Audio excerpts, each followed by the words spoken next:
Hello everyone, this is Chase Pounds, and today's video is part of my as a way of honoring the MLK holiday.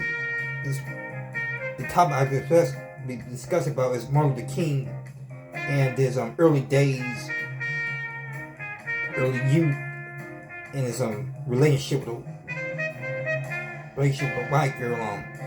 This was something I didn't really know about. I never really gave much of a thought. It was only recently when watching a documentary on last MLK holiday, last year's MLK holiday, that I learned this. It was from a documentary I was watching on YouTube called I think it was the last day, few years of Martin Luther King. It was a 2018 documentary that I guess there was commemorating the 50th anniversary of Martin Luther King's assassination, which was on April 4th of 1968. I'll see if I can pull up the scene. And it was a pretty interesting documentary. I didn't really finish it all, and I plan on finishing it this year. And it was a little segment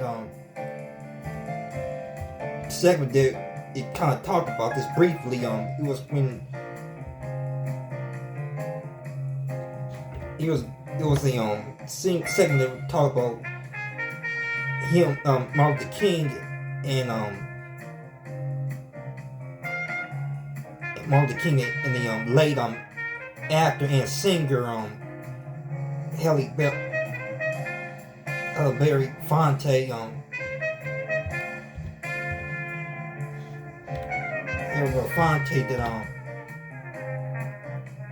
Fonte that mentioned this, that because at the time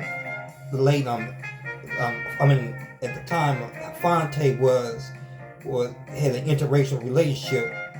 Martin Luther King observed this, and it's kind of reminded him of his days in his early days of his youth, when he was in school, in a theologian school in Pennsylvania, that he was in a relationship with a white girl. This white girl. I'm about to pull it up.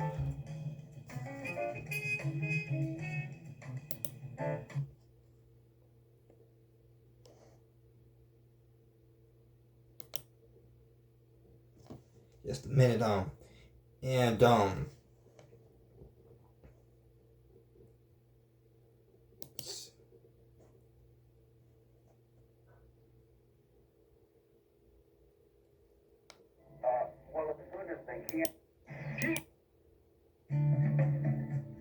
I think one of the things that attracted him to my environment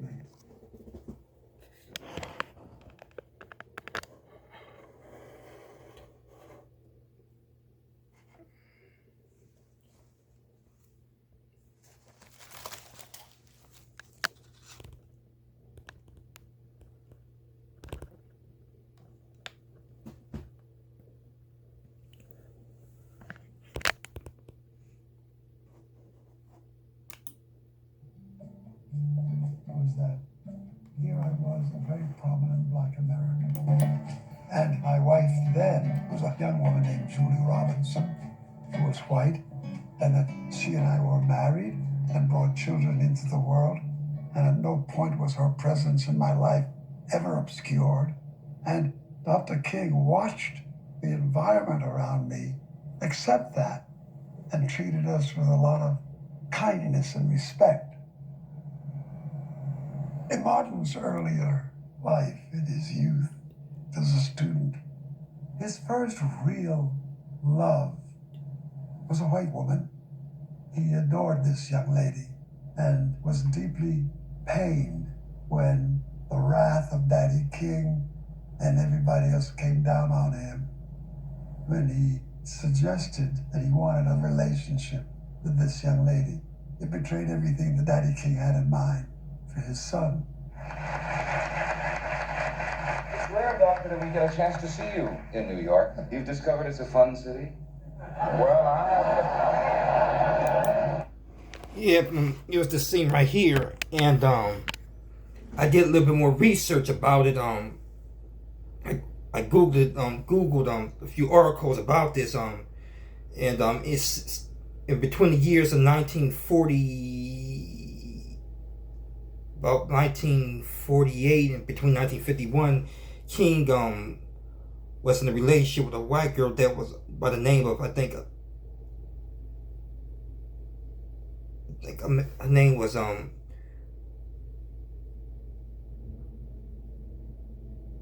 Elizabeth Amelia, but her nickname was Betsy. Betsy, just as around the peers at the school he was at, it was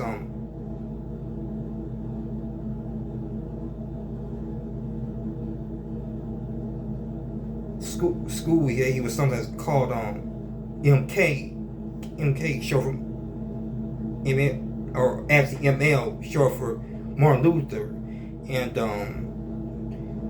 they supposedly Betsy now Betsy, she was her family had ties to the school because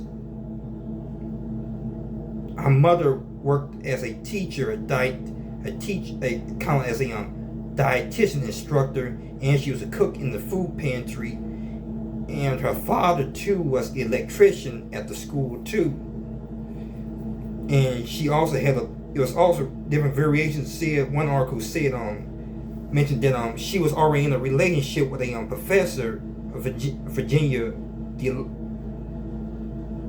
I think a Virginian Baptist priest, white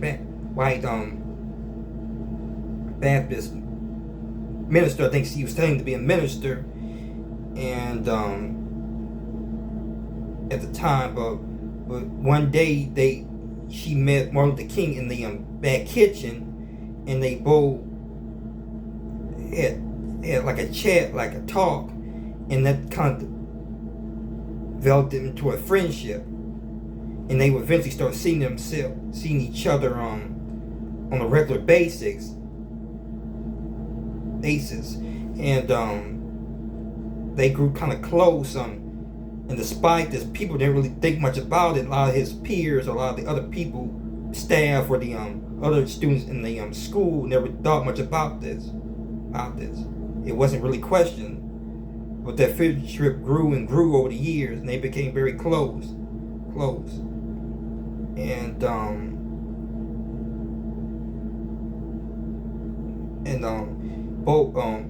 And Betsy was very attracted to Martin Luther King's his mannerisms, his smile, his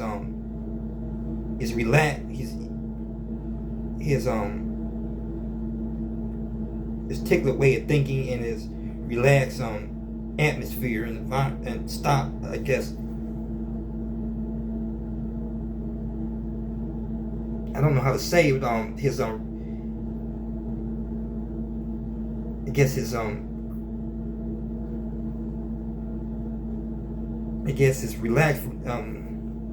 relaxedness, attracted her,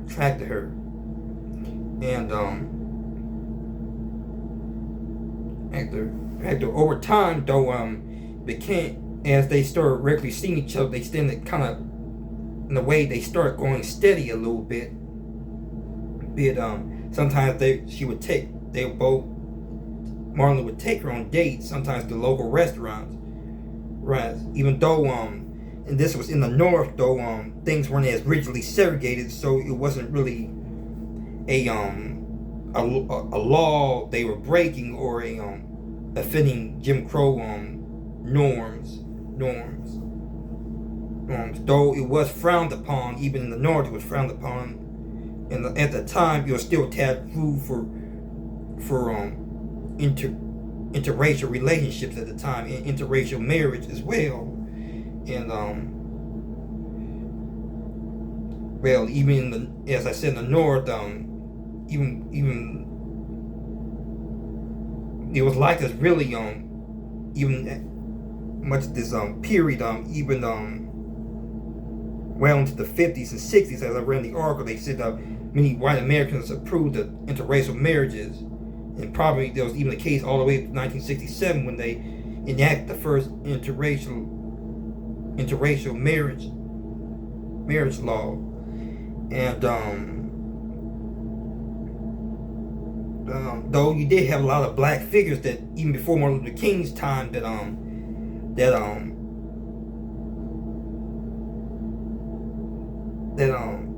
noble figures that had interracial marriages, such as with Frederick Douglass. Later in his life, he married a white woman.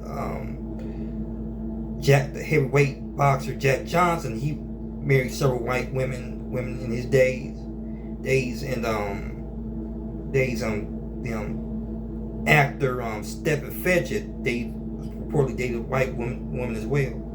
I think even Malcolm X in at one time in his youth, during the time in his youth, he dated white women. I think it was even depicted in the Spike Lee movie too. So it wasn't. I mean,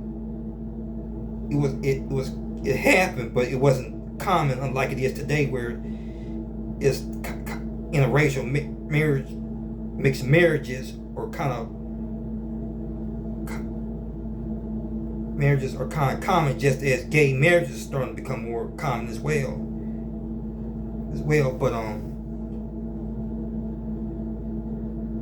But back then it was still frowned upon during Martin Luther King's generation, and a lot of his peers kind of disapproved of it. Some didn't really right then and there. A lot of them didn't really say nothing about it because they didn't think it was their business to step in and tell him who he could and couldn't date. But eventually it would lead to that as one of his closest friends, not only that, before I even get to that, Martin Luther King did keep a kind of a secret with his immediate family, such as his sister would occasionally go up to the university and visit him, and yet he never mentioned anything about his relationship with Betsy, nor did he whenever he would meet his sister, did he ever had Betsy around or introduce her. So it was kind of something kept secret, nor did he notify it to his parents either. Of course, he always thought it would be disappointment, especially to his mother, that he was dating a white girl,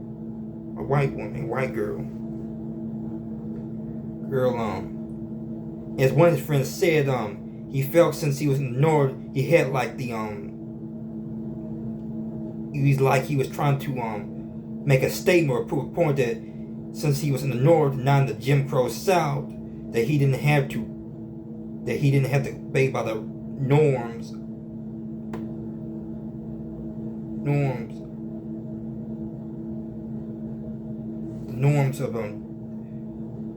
of Jim Crow customs. And as one of his friends said, he said he could, now that he's in the North, he could date a white girl if he wanted to. Which this kind of was the case because Jim Crow laws were relaxed. They weren't enforced by law in much of the North. But it did reach a point where he was really considering marrying this white student, and as he mentioned, he was madly in love with this girl Betsy, and unfortunately, one of his buddies who was already married at the time, had more experience with marriage, gave him a wise talk, and thought it was best that he in the relationship, saying that it could affect his career and tarnish his career as a pastor, as a Southern Baptist preacher. And then it was clear that Martin Luther King, that he had to tell Betsy the truth, that his plans, that his ambitions did include marrying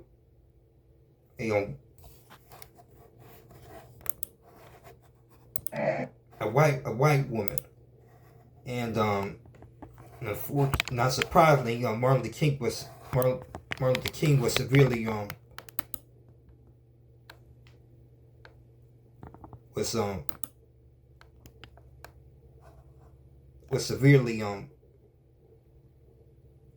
hurt by this decision, and this he never really recovered, according to many articles. Hi, I'm LaWanda Bennett-Field, owner of LB LLC.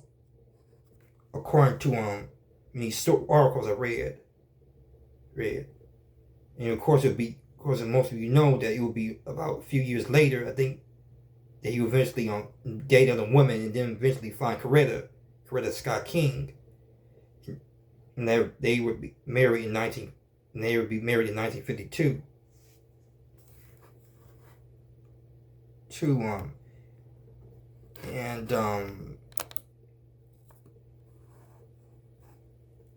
And unfortunately,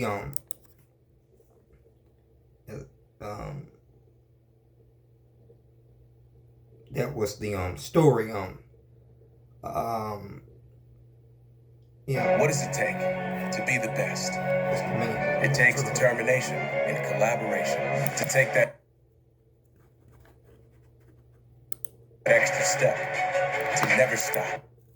Yeah, and he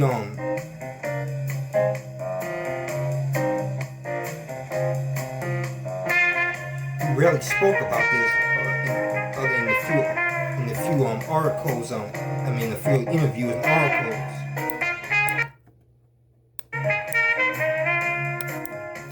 And as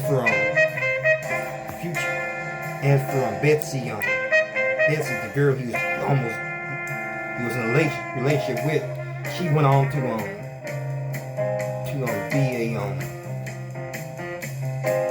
be a decor designer, and she had a family of her own with a couple of children. I forget what year she passed away, but it was kind of recently she passed away. I think in 2017 or 2018. And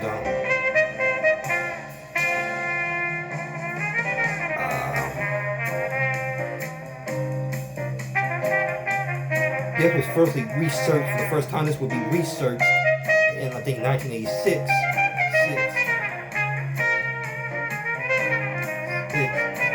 In a couple of books on Martin Luther King's biography. But this was kind of a surprise to me that I don't think if you're talked about or even depicted in movies that Dick was he dated a white girl, but though it does reflect his beliefs and principles, because he believed in blacks and whites mixed, the integration of the races, and this certainly would reflect his views, but yet I don't hear it frequently talked about in his relationship, or much really about, I think, before Coretta, about his dating history of past in general. So that's kind of an interesting fact. I knew also another fact I also learned about too, that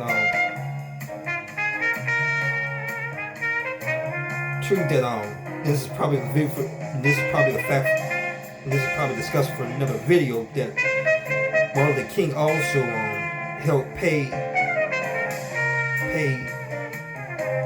the medical bills for Julia Roberts' parents when she was born in 1967. Another interesting fact I never heard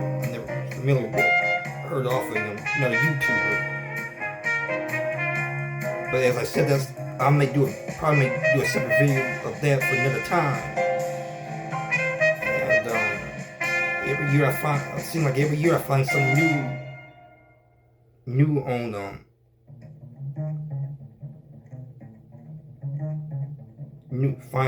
on Martin Luther King's legacy and history, or I should say life in general, and biography.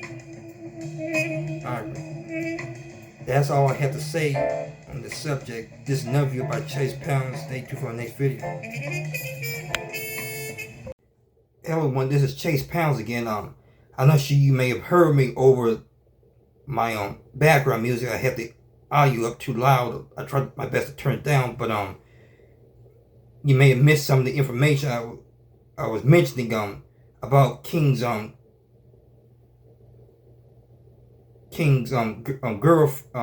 girlfriend. Her last name actually was Betty Mortiz, or she went by Amelia. I think Elizabeth Amelia Mortiz was her last name. I forgot her last name, but I looked it up. It was Mortiz. And this is a picture of what she looked like too.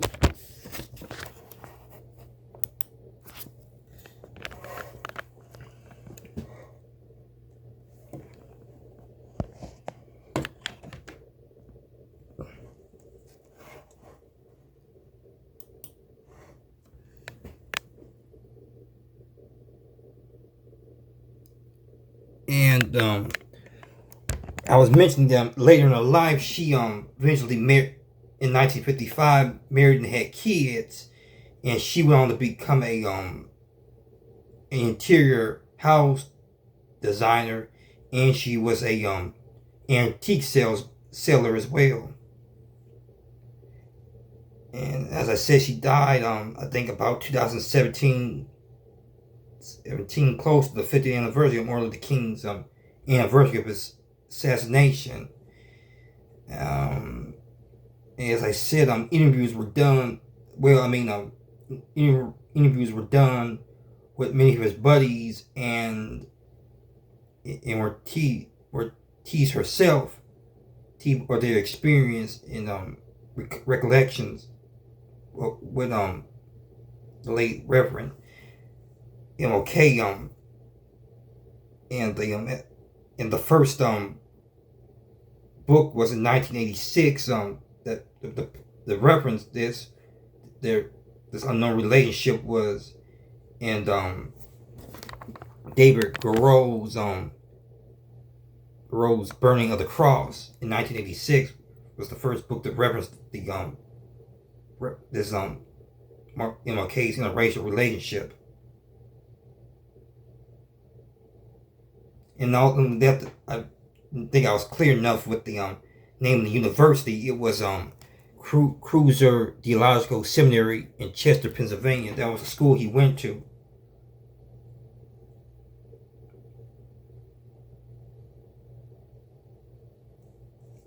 Those are the few details I wanted to discuss. I wanted to I just wanted to discuss it. So there's another video by Chase Pound. Stay tuned for my next video. Subscribe or comment if you like.